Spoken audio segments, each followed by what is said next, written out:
So as the Báb's message continued to spread further and further afield, and more people began to prepare for the coming of him whom God will make manifest, the authorities in Iran became increasingly threatened by the influence that this youth was having, even though he had no power, he had no army, he had no weapons. All he had was his pen and his writings.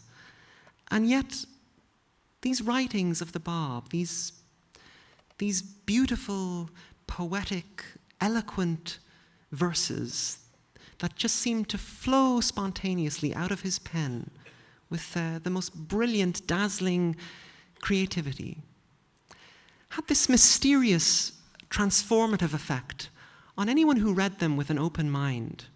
The people who read them, they would read these verses of the Báb, and the whole universe would be forever changed before their eyes. They would begin to see that everything was connected. They would begin to see through the writings of the Báb the oneness of themselves and everything and everyone else around them. And they began to with this vision that they now had,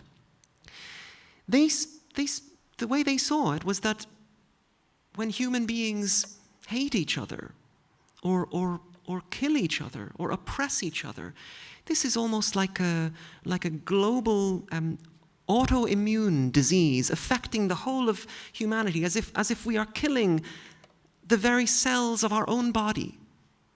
And so from the perspective of these people, having come to see the connection and oneness between all things, the most absolutely rational, the most logical mode of operation in which to live was to love each other and to accept everyone and to celebrate the richness and diversity of humanity through the recognition of the underlying oneness of all people.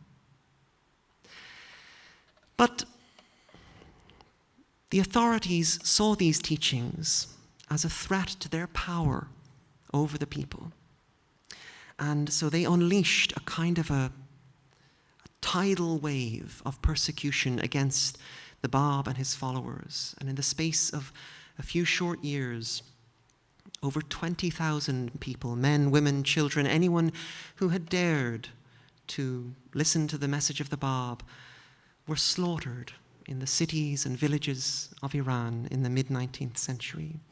And one among those 20,000 was the young student, Mullah Hussein, who himself had been forever transformed by that encounter with the Báb. And from that fateful night in 1844, he had dedicated the few remaining years of his life single-mindedly to spreading the message of the Báb and this teaching of the oneness of all beings wherever he went.